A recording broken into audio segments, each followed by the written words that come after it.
चलो अभ्यास करवा। लुलु गोटे बही किणवा पर दुकानी को 100 टंका दे 45 टंका 25 पैसा फेरी पाइला। से बहीर दाम केते? ताले कौन हला? दुकानी को 100 टंका देला, दुकानी फेरैला केते? 45 टंका 25 पैसा। 45 टंका 25 पैसा एको तुम फेड़ी दब। ये 1 10 ना 10, 10 रु 5 गले 5, 9 रु 2 गले 7, 9 रु 3 एटा केते 45 टंका, 9 रु 5 गले 4, 9 रु 4 गले 5, एटा तो नहीं तान 54 टंका 75 पैसा हम ना। तुम कमी कर 100 टंका अच्छे 100 टंका को जदि तुम पैसा कर 100 पर 2टा शून्य देदेव से 45 टंका 25 पैसा को जदि पैसा करदेव 45 25 लिखिदेव। तापर फेड़देव 10 रु 5 गले 5, 9 रु 2 गले 7, 9 रु 5 गले 4, 9 रु 4 गले 5 ये पैसा। पैसा को टंकार परिवर्तन करने कौन हम ना 2टा डाण पटू 2टा घर छाड़ी 2टा संख्या छाड़ी 10 बिंदु देदेव ताहले 54 टंका 75 पैसा। सिपा गोटे टोपी 52 टंका 75 पैसा, गोटे जोता 275 टंका 50 पैसा, गोटे बल 25 टंका किणी दुकानी को 1000 टंकिया नोट देला, दुकानी ताकू केते टंका फेरैब? ताले कौन हला? गोटे टोपी किणला 52 टंका, गोटे टोपीर दाम केते? 52 टंका 75 पैसा, गोटे जोतार दाम होची 275 टंका 50 पैसा, आ गोटे बल दाम 25 टंका। तार मोट दाम केते हला? मिसाई देबा 52 टंका 75 पैसा प्लस 275 टंका 50 पैसा, 52 टंका 75 पैसा प्लस 275 टंका 50 पैसा प्लस 25 टंका एक मिसाई देबा 5 7 5 12 2 नेला 1 5 5 10 10 2 12 12 1 13 13 3 नेला 1 7 5 12 12 2 14 14 15 15 5 नेला 1 2 1 3 ताने हेगला 353 टंका 25 पैसा, 353 टंका 25 पैसा। सिपा दुकान को देला केते टंका? 1000 टंकिया नोट, दुकान सिपा को केते फेरिबो? चलो फेड़ी दबा 1000 टंका माइनस 353 टंका 25 पैसा। 10 रु 5 गले 5, 9 रु 2 गले 7, 9 रु 3 गले 6, 9 रु 5 गले 4, ये होची 9 रु 3 गले 6, 646 टंका 75 पैसा, 646 टंका 75 पैसा। 3 नंबर करवा। 3 नंबर कौन कह तले दिया जिनस गुड़ दाम गुड़ लक्ष्य कर कौन दे 35 टंका लेखा, नोटबुक 12 टंका 50 पैसा, पेनसिल 4 टंका, रबर टंका 25 पैसा, ये हूँ पेन 6 टंका, ये हूँ ज्योमेट्री बॉक्स हूँ 35 टंका। कौन कह के क कौन कह टीकार प्रत्येक जिनस 2टी लेखा किणापी बापा 5 टंका आनी से जिनिस किणी सारी बापा केते टंका फेरैब? प्रथम तो प्रत्येक जिनस 2टी लेखा किणिले केते टंका हम चल देखा। ज्योमेट्री बॉक्स 2टा किणब, ज्योमेट्री बॉक्स 2टा किणब, गोटे हूँ 35 टंका लेखा, ताहले केते टंका हो 70 टंका। केमिति करिवो ना 35 टंका दिए केते पैसा हम? 35 पर 2टा शून्य लगेदेव, ता देहरे 2 गुणी देव, 2 गुणी केते 70 रे 2टा शून्य, यही 7000 को जदि आम टंकार परिवर्तन करवा कौन करवा? डाण आड़ू 2टा अंक छाड़ी 10 बिंदु देदेवा ताने 70 टंका होगा, ये 70 टंका होगा है। तापर देखा नोटबुक 12 टंका 50 पैसा, 2टा नोटबुक गोटे नोटबुक हूँ 12 टंका 50 पैसा, ताने केते हो 25 टंका एटा हो। केमी चला देखा 12 टंका 50 पैसा को जदि आम 12 टंका 50 पैसा को जदि आम पैसा परिवर्तन करवा ताहले 1250 हम। दशमिकटा खाली उठेदेव, ता देहरे आम 2 गुणवा, 2 एटा शून्य रहा, 2 5 10, 10 रु शून्य रखिनेला 1 2 2 4 1 5 2 के 2 2500 पैसा तो टंका कले 2टा संख्या छाड़ी डाण पटर बिंदु देदेवा ताने 25 टंका एटा ठीक है। तापर को जीवा, तापर कौन कह पेनसिल 4टा 4 टंका लेखा, पेनसिल 4 टंका लेखा ताने 2 गुणन 4 केते हो 8 टंका। तापर रबर टंका 25 पैसा लेखा ताने 2 गुणन टंका 25, टंका 25 मान केते टंका 25 को पैसा परिवर्तन कले 125 पैसा हो, ता देहरे 2 गुण देवा, 2 5 10 रु शून्य रखने 1 2 2 4 1 5 2 के 2 250 पैसा, 250 पैसा को टंकार कले 2टा संख्या छाड़ी डाण पटर बिंदु देदेवा ताने 2 टंका 50 पैसा, 2 टंका 50 पैसा। तापर है कलम बा पेन 6 टंका लेखा ताने 2टा केते हम 6 टंका है 12 टंका, ताले को मिसाई देवा। चलो ये 0 ये 5 2 2 4 ये 8 8 4 12 12 5 17 17 7 1 1 2 3 7 3 10 10 1 11 ताहले 117 टंका 50 पैसा हूँ सब जिन किणापी 117 टंका 50 पैसा दरकार। ତାପରେ କ'ଣ କହୁଛି ତାଙ୍କ ବାପାଙ୍କ ଠାରୁ 500 ଟଙ୍କା ସେ ଆଣିଥିଲା। ତାହେଲେ 500 ଟଙ୍କା ଆଣିଥିଲା, 500 ଟଙ୍କାରୁ 117 ଟଙ୍କା 50 ପଇସା ଫେଡ଼ିଦେବା। 0କୁ 0, 10ରୁ 5 ଗଲେ 5, 9ରୁ 7 ଗଲେ 2, 9ରୁ 1 ଗଲେ 8, ଏଟା 4, 4ରୁ 1 ଗଲେ 3, ତାହେଲେ ଫେରିବ କେତେ 382 ଟଙ୍କା 50 ପଇସା। ଏଠି 10 କେମିତି ଆଇଲା କେମିତି ଜାଣିଲ ନା ଏଠି 1 10 ମାଗି ନେଲା, ଏଠି 10, 10ରୁ ପୁଣି ଏଠିକି 1 ପଳେଇଲା, ଏଠି 10 ହେଇଗଲା, ଏଠିକି 10 ପଳେଇଲା, ଏଠି 10 ହେଇଗଲା, ତାପରେ ଏଠି 10 ହେଇଗଲା, ତାହେଲେ ଏଠୁ 1 କମିଗଲା, ଏଠି 9, ଏଠି 9, ଏଠି 9, ଏଠି କମିକି 4 ହେଇଯାଇଛି। ତାପରେ ଖକୁ ଯିବା। ସୁନାମଣି 3ଟି ଖାତା 2ଟି କଲମ ଗୋଟେ ଜ୍ୟାମିତି ବକ୍ସ କିଣି ଦୋକାନକୁ କେତେ ଟଙ୍କା ଦେବ? 3ଟି ଖାତା ମାନେ ଗୋଟେ ଖାତାର ଦାମ 12 ଟଙ୍କା 50, ତାହେଲେ 3ଟି ଖାତାର ଦାମ କେତେ? 3 ଗୁଣନ 12 ଟଙ୍କା 50। 12 ଟଙ୍କା 50କୁ ଆମେ ପ୍ରଥମେ ପଇସା କରିଦେବା 1250 ପଇସା, ତା ଦେହରେ 3 ଗୁଣ ଦେବା, 3 0 3, 3 5 15, 5 ନେଲା 1, 3 ଗୁଣ 6 7, 3 3, ତାହେଲେ ହେଇଗଲା 37 ଟଙ୍କା 50 ପଇସା। 2ଟି କଲମ ଗୋଟେ କଲମ ଦାମ 6 ଟଙ୍କା ହେଲେ 2ଟି କଲମର ଦାମ କେତେ ଟଙ୍କା? 12 ଟଙ୍କା। ଗୋଟିଏ ଜ୍ୟାମିତି ବକ୍ସର ଦାମ ଅଛି 35 ଟଙ୍କା, ତାହେଲେ ଟୋଟାଲ କେତେ ହେଲା?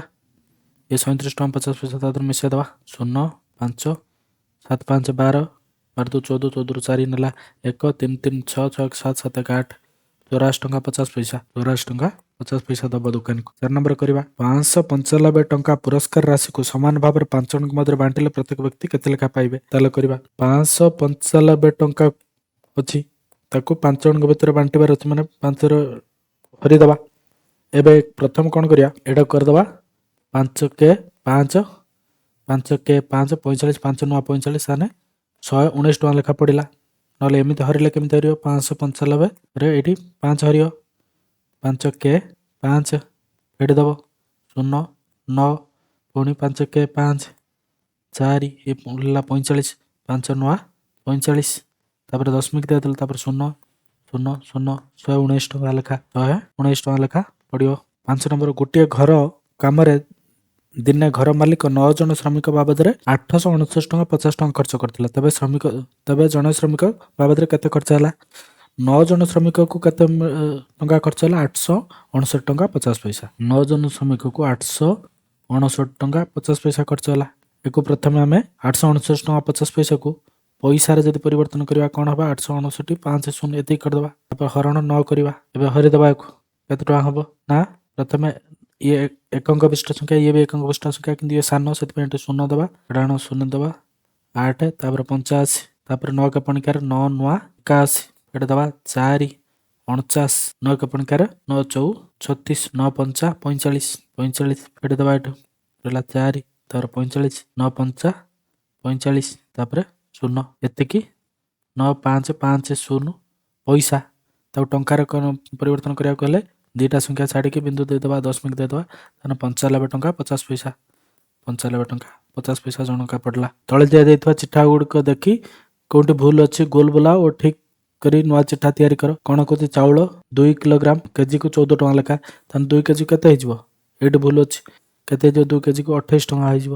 ଡାଲି 2 କିଲୋଗ୍ରାମକୁ କେଜି ହେଉଛି 65 ଟଙ୍କା ଲେଖା, 2 କିଲୋଗ୍ରାମକୁ କେତେ ହେଇଯିବ? 130 ଟଙ୍କା ଲେଖା, 130 ହେଇଯିବ, 65 ଦୁଣା 130। ସାବୁନ ଦୁଇଟା କିଣା ହେଇଛି, ଗୋଟେ ହେଉଛି 11 ଟଙ୍କା 50, ତାହେଲେ ଦୁଇଟାକୁ କେତେ ହେଇଯିବ? ଏଟା ବି ଭୁଲ ଅଛି, ଏଟା ବି ଭୁଲ ଅଛି, ଏଟାକୁ ହେଇଯିବ 23 ଟଙ୍କା। ବିସ୍କୁଟ 2ଟା ପ୍ୟାକେଟ୍ କିଣା ହେଇଛି, ଗୋଟେ ପ୍ୟାକେଟ୍ 24 ଟଙ୍କା ଲେଖା ହେଲେ 48 ଟଙ୍କା, ଠିକ୍ ଅଛି। ତାହେଲେ ଏଟାକୁ ମିଶାଇ ଦେବ, ମିଶାଇକି ଯେତେ ହେବ ଏଠି ଲେଖିଦେବ। ଆଦର୍ଶରେ ଏମିତି ପ୍ରଶ୍ନ ଆସିପାରେ, ଗୋଟିଏ କଲମର ଦାମ 18 ଟଙ୍କା, ଗୋଟିଏ ପେନସିଲର ଦାମ 6 ଟଙ୍କା ହେଲେ 24ଟି କଲମର ଦାମ ବଦଳରେ କେତୋଟି ପେନସିଲ କିଣି ହେବ? ଗୋଟିଏ କଲମର ଦାମ କେତେ କହୁଛି? ଗୋଟିଏ କଲମର ଦାମ 18 ଟଙ୍କା, ଆଉ ଗୋଟିଏ ପେନସିଲର ଦାମ 6 ଟଙ୍କା।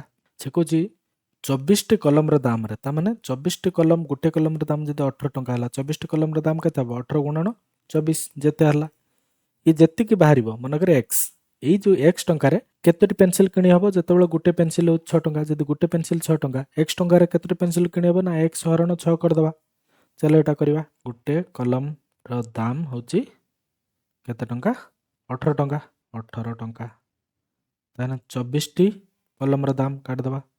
24ଟି କଲମର ଦାମ ହେଉଛି 18 ଗୁଣନ 24, ଏଟା ଗୋଟେ 24, 24ରେ 18 ଗୁଣ ଦେବା, 8 ଚଉ 32, 3 2 32, 2 ନେଲା 3, 8 ଦୁଣେ 16 3 19, 1 ଚଉ 4, 1 ଦୁଣେ 2, 2 9 4, 13 13 3 ନେଲା 1, 2 1 3, 3 1 4, 432, ତାହେଲେ ଟଙ୍କା।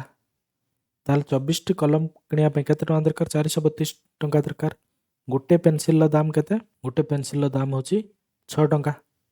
ଗୋଟେ ପେନସିଲର ଦାମ ଯଦି 6 ଟଙ୍କା ହେଲା, 432 ଟଙ୍କାରେ କେତେଟି ପେନସିଲ କିଣି ହେବ? ନା 432 ହରଣ 6।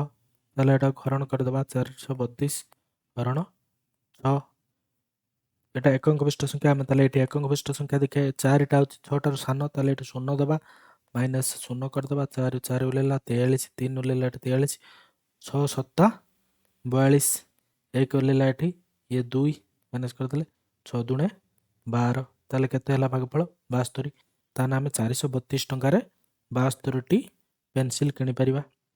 ତାହେଲେ ଉତ୍ତର କ'ଣ ହେଇଯିବ? ଡି 72।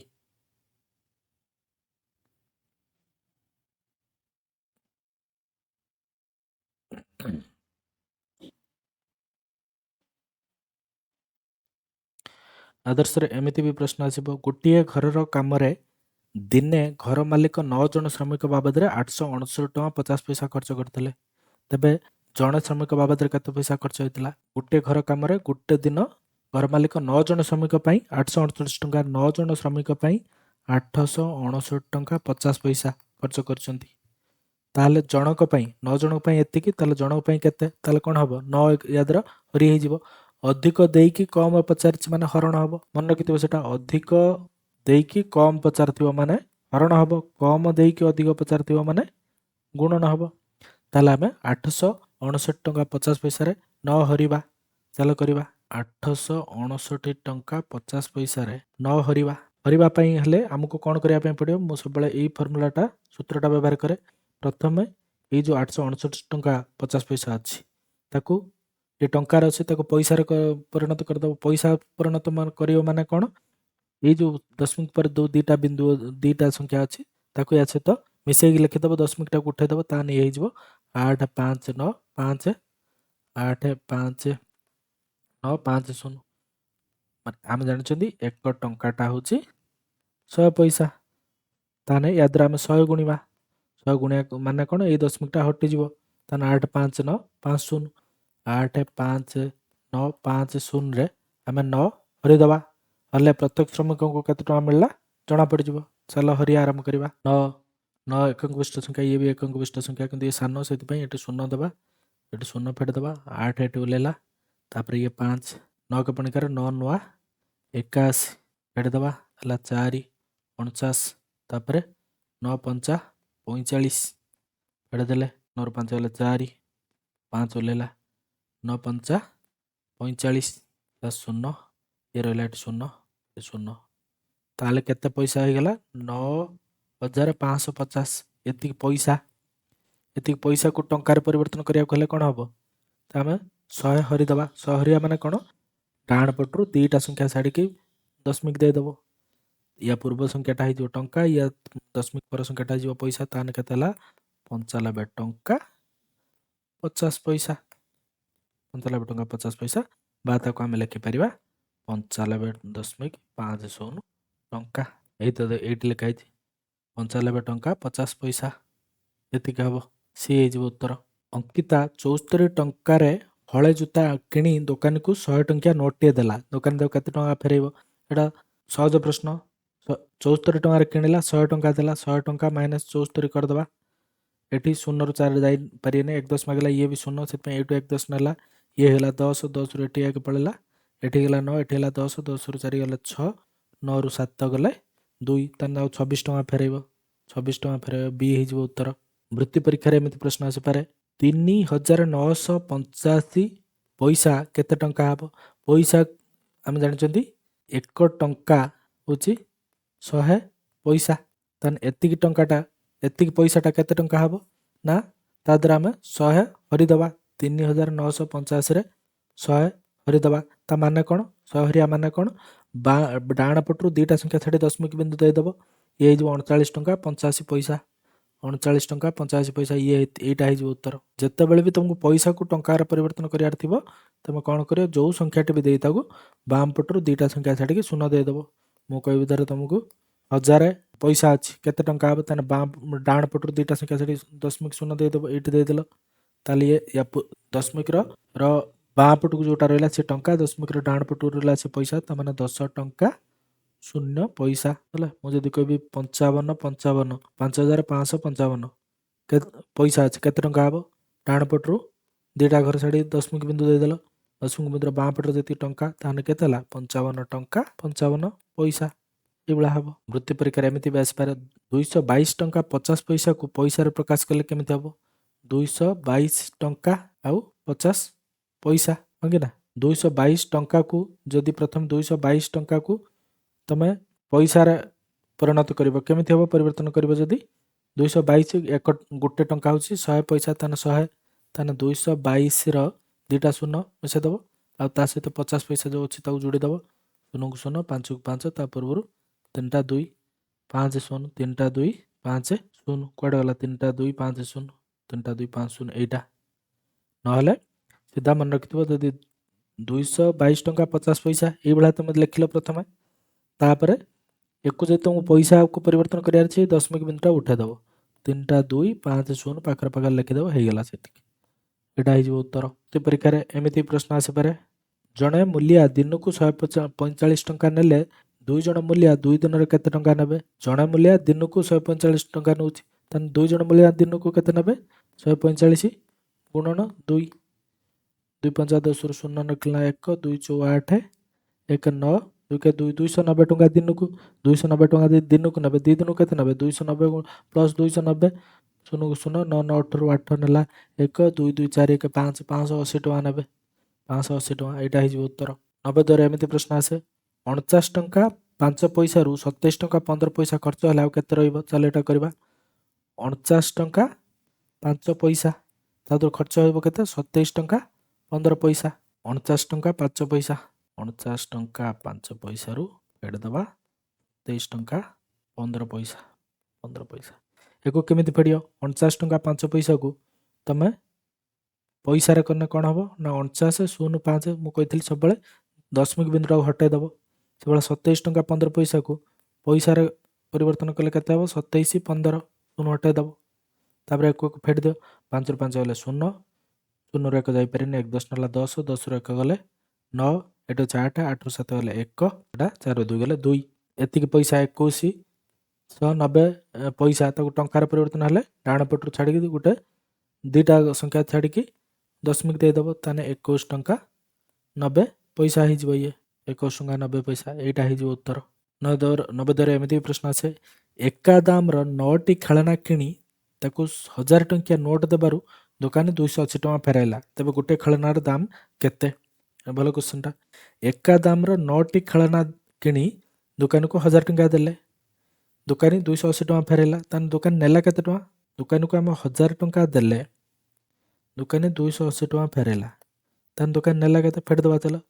0ରୁ 0 ଗଲେ 0, 0ରୁ 8 ଯାଇପାରିନି, 1 10 ନେଲା, ଏଠି 0, ଏଠୁ ନେଲା 1 10, ଏଠି 10 ହେଲା, ପୁଣି 10ରୁ ଇଏ 1 ନେଇଗଲା, ଏଠି 9 ରହିଲା, ଏଠି 10, 10ରୁ 8 ଗଲେ 2, 9ରୁ 2 ଗଲେ 7, 720 ଟଙ୍କା ନେଲା, ଦୋକାନୀ 720 ଟଙ୍କା ନେଲା। କ'ଣ ପାଇଁ ନେଲା 720 ଟଙ୍କା? ନା ଏକା ଦାମର 9ଟି ଖେଳନା ପାଇଁ, ତ 9ଟା ଖେଳନା ପାଇଁ ନେଲା 720 ଟଙ୍କା, ତାହେଲେ ଗୋଟିଏ ଖେଳନା ପାଇଁ କେତେ ନେବ? ନା 720/9 ବା ହରଣ 9, 9 × 72, 80 ଟଙ୍କା ଲେଖା ପଡ଼ିବ। 720 ହରଣ 9 କରିଦେବ, ଇଏ ତ ଏକକ ସଂଖ୍ୟା, ଇଏ ଏକକ ସଂଖ୍ୟା, କିନ୍ତୁ ଇଏ ସାନ, ସେଥିପାଇଁ 0 କରି ଫେଡ଼ିଦେବ, 7, ତାପରେ 2, 9 × 72, 72, ଏ 0, ସେଥିପାଇଁ 0, 80 ଟଙ୍କା। ଏଇଟା ହେଇଯିବ ଉତ୍ତର, 80 ଟଙ୍କା।